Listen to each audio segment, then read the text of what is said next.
আসসালামু আলাইকুম। বিডিভিউজ ইনফোটেনমেন্টে স্বাগত জানাচ্ছি আমি তাসনিম হোসাইন। আল ফজর ফোর্স লেবাননের সুন্নি ধারার একটি সশস্ত্র গ্রুপ। ধর্মীয় চিন্তাধারার দিক থেকে হিজবুল্লাহর একেবারে বিপরীত হলেও বিগত কয়েক মাস লেবাননকে ঘিরে অস্থিরতা চলমান থাকায় শেষ পর্যন্ত এই সংগঠনটি হিজবুল্লাহর ইসরায়েল বিরোধী অভিযানে যোগ দিতে রাজি হয়েছে। গাজায় গত ৭ অক্টোবর থেকে যুদ্ধ শুরু হওয়ার পর লেবানন ইসরায়েল সীমান্তে ব্যাপক উত্তেজনা ও সংঘর্ষ বিরাজ করছে।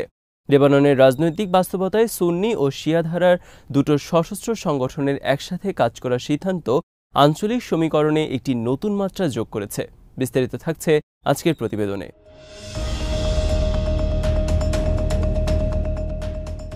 আল ফজর ফোর্স প্রতিষ্ঠিত হয় ১৯৮২ সালে। এটি লেবাননের সুন্নি ধারার মুসলিম সংগঠন জামিয়া ইসলামিয়ার সামরিক শাখা। জামিয়া ইসলামিয়াকে ইংরেজিতে বলা হয় ইসলামিক গ্রুপ ইন লেবানন। অনেকটা প্রচলিত কৌশলের বাইরে এসে জামিয়া ইসলামিয়া সাম্প্রতিক সময়ে সীমান্ত সংঘাতে সম্পৃক্ত হচ্ছে। ফলে আল ফজর ফোর্সের পুনরুত্থান নিয়ে শুরু হয়েছে আলোচনা।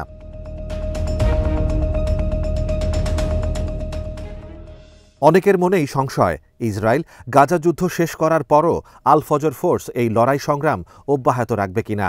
নিকট অতীতে সংঘাত সংঘর্ষে জামিয়া ইসলামিয়া বা আল ফজরের যুক্ত হওয়ার তেমন কোনো নজির নেই। ২০২৩ সালের ১৮ অক্টোবর অর্থাৎ হামাসের আল আকসা ফ্লাডের মাত্র দিন দশেক পর আল ফজর ফোর্স প্রথমবারের মতো সামরিক অভিযান পরিচালনা করে। সে যাত্রায় আল ফজর অধিকৃত ফিলিস্তিনে ইসরায়েলের বেশ কিছু স্থাপনা টার্গেট করেও মিসাইল ব্যারেজ নিক্ষেপ করে।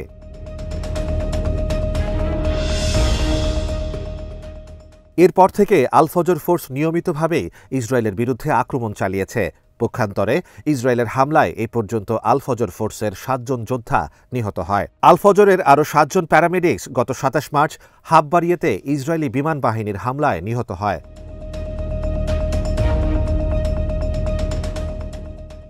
ইসরায়েলিরা Islamic emergency and relief corps এর মালিকানাধীন একটি অ্যাম্বুলেন্সে বিমান হামলা করলে এই মর্মান্তিক ঘটনা ঘটে।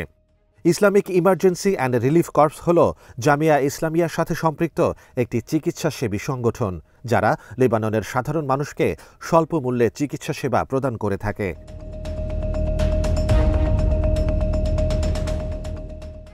লেবানন সীমান্তে ইসরায়েল বিরোধী যুদ্ধে হিজবুল্লাহর সাথে যুক্ত হওয়া সংগঠনের মধ্যে জামিয়া ইসলামিয়াই প্রথম নয়, তবে সুন্নি ধারার মধ্যে এরাই প্রথম কোনো সংগঠন যারা হিজবুল্লাহর সাথে সম্পৃক্ত হল।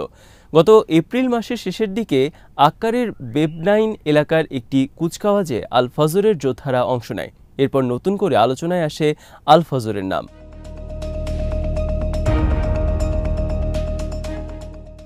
ইসরায়েলি সেনাদের গুলিতে ৪ জন আল ফজর যোদ্ধা আহত হওয়ায় জনসাধারণ ও রাজনৈতিক মহলে ক্ষুব্ধ প্রতিক্রিয়া দেখা দেয়। হিজবুল্লাহর সাথে জামিয়া ইসলামিয়া যোগ দেওয়ায় লেবাননের সুন্নি সমাজে মিশ্র প্রতিক্রিয়া দেখা দিয়েছে।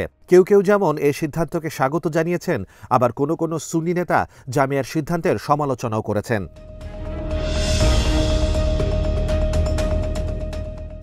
এই সুন্নি নেতাদের মতে হিজবুল্লাহর সাথে জামিয়া ইসলামিয়া যোগ দেওয়ার কারণে ইসরায়েলিরাই সুবিধা পাবে। জামিয়া ইসলামিয়া রাজনৈতিক ব্যুরোর ডেপুটি হেড বাসেম হাম্মুদ আল আরাবি আল জাদেদকে দেওয়া সাক্ষাৎকারে বলেছেন, জামিয়া ইসলামিয়া লেবাননের সার্বভৌমত্ব এবং মর্যাদা রক্ষা করার জন্য অন্য আরও লেবানিজ সংগঠনের মতো একইভাবে তার অধিকার প্রয়োগ করছে। দক্ষিণ লেবাননে সাম্প্রতিক সময়ে ইসরায়েলিরা যেভাবে আগ্রাসন চালাচ্ছে, এর মোকাবেলায় এই সিদ্ধান্ত নেওয়া ছাড়া আর কোনো বিকল্প ছিল না বলেও তিনি জানান।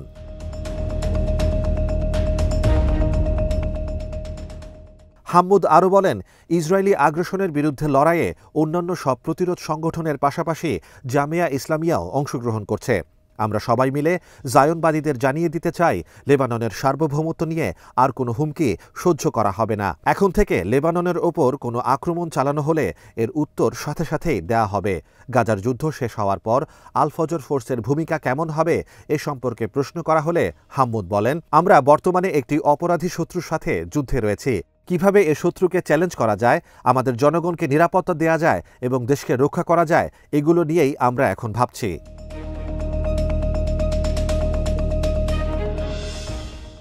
আল ফজর নেতা হাম্মুদ বলেন, হিজবুল্লাহকে আমরা লেবাননের একটি রাজনৈতিক সত্তা হিসেবে মনে করি। তাই অন্য কোনো রাজনৈতিক দলের সাথে আমরা যেভাবে মিলেমিশে কাজ করি, হিজবুল্লাহর সাথেও আমরা সেভাবেই সম্পৃক্ত হয়েছি।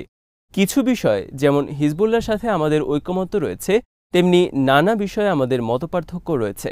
এই সবকিছুর ঊর্ধ্বে উঠে এবার আমরা লেবাননের শত্রুদের মোকাবেলায় বদ্ধপরিকর।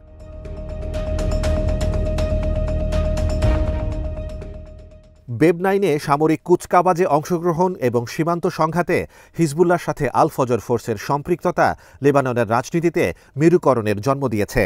এ মুহূর্তে পার্লামেন্টে জামিয়া ইসলামিয়ার একজন মাত্র প্রতিনিধি রয়েছেন। গবেষক এবং রাজনৈতিক বিশ্লেষক রাবিহ দান্দাচলি জানান, জামিয়া ইসলামিয়া 60-এর দশকের মাঝামাঝি প্রতিষ্ঠিত হয়। তাদের কেন্দ্রীয় কার্যালয় স্থাপন করা হয় লেবাননের রাজধানী বৈরুতে এবং পরবর্তীতে গোটা লেবানন জুড়ে, বিশেষ করে সুন্নি অধ্যুষিত এলাকায় সংগঠনটি নিজেদের কার্যক্রম বিস্তৃত করে।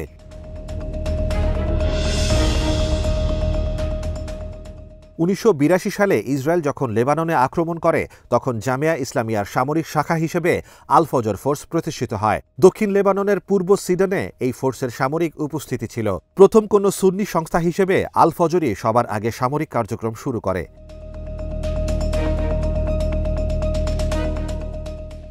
সাম্প্রতিক বছরগুলোতে সংসদীয় রাজনীতিতে জামিয়া ইসলামিয়ার প্রাসঙ্গিকতা অনেকটা কমে গেছে। জামিয়া ইসলামিয়া তাদের রাজনৈতিক ইতিহাসে সর্বোচ্চ সাফল্য পায় 1975 থেকে 1990 সাল পর্যন্ত চলা গৃহযুদ্ধের পরপর। গৃহযুদ্ধ পরবর্তী প্রথম সংসদীয় নির্বাচনে জামিয়া ইসলামিয়া দক্ষিণ বৈরুত, সিডন, ত্রিপোলি এবং ড্যানিয়েহের মতো অঞ্চলে বেশ কিছু সংসদীয় আসনে জয়লাভ করে।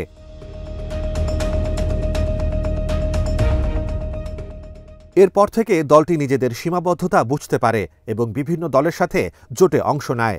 2005 সালে দলটি সিরিয়াপন্থী এবং সিরিয়া বিরোধী দুটো জোটেই অংশ নিয়ে মিছিল সমাবেশে যোগ দেয়, কিন্তু সে বছর দলটি নির্বাচনে অংশ নেয়নি। মূলত নির্বাচনী আইনের প্রতিবাদে জামিয়া ইসলামিয়া নির্বাচন বর্জন করেছিল। 2009 সালে দলটি সাদ হারিরির অধীনে ফিউচার মুভমেন্ট পার্টির সাথে জোট করে নির্বাচনে অংশ নেয়। ওই নির্বাচনে বৈরুত থেকে একজন মাত্র প্রার্থী বিজয়ী হন।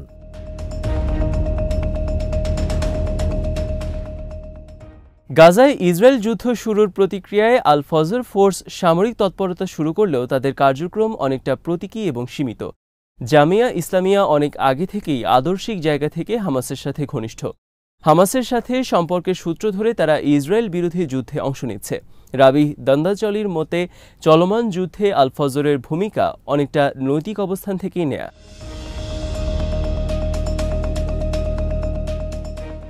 হিজবুল্লাহর সাথে আল ফজর ফোর্সের সখ্যতায় ইসরায়েল উদ্বিগ্ন। ইসরায়েল এবং তার পশ্চিমা মিত্ররা এতদিন পর্যন্ত লেবাননের প্রতিক্রিয়াকে কেবলমাত্র হিজবুল্লাহ ও শিয়া সংগঠনগুলোর প্রতিক্রিয়া হিসেবেই দেখিয়েছে।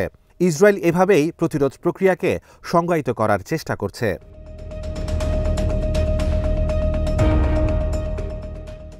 এখন যদি প্রতিরোধ যুদ্ধে সুন্নি সংগঠনগুলো যোগ দেয় তাহলে ইসরায়েলের অন্যায্য অবস্থান আরও বেশি প্রমাণিত হবে। একটি সুন্নি সংগঠন ইসরায়েলের বিরুদ্ধে দাঁড়িয়ে গেলে সুন্নিদের অন্য রাজনৈতিক ও সামরিক দলকেও ইসরায়েলের বিরুদ্ধে অবস্থান নিতে উদ্বুদ্ধ করতে পারে। তেমনটা হলে ইসরায়েল বিরোধী প্রতিরোধ সংগ্রাম অনেক বেশি সংহত ও শক্তিশালী হবে।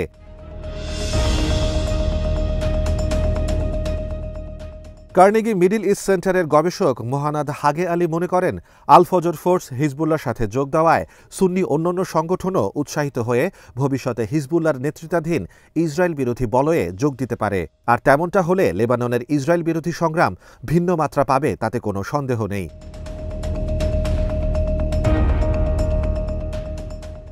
আজ এখানেই শেষ করছি। সমরাস্ত্র, প্রতিরক্ষা ও কূটনীতির নানা তথ্য জানতে চোখ রাখুন বিডিভিউজ ইনফোটেইনমেন্টে।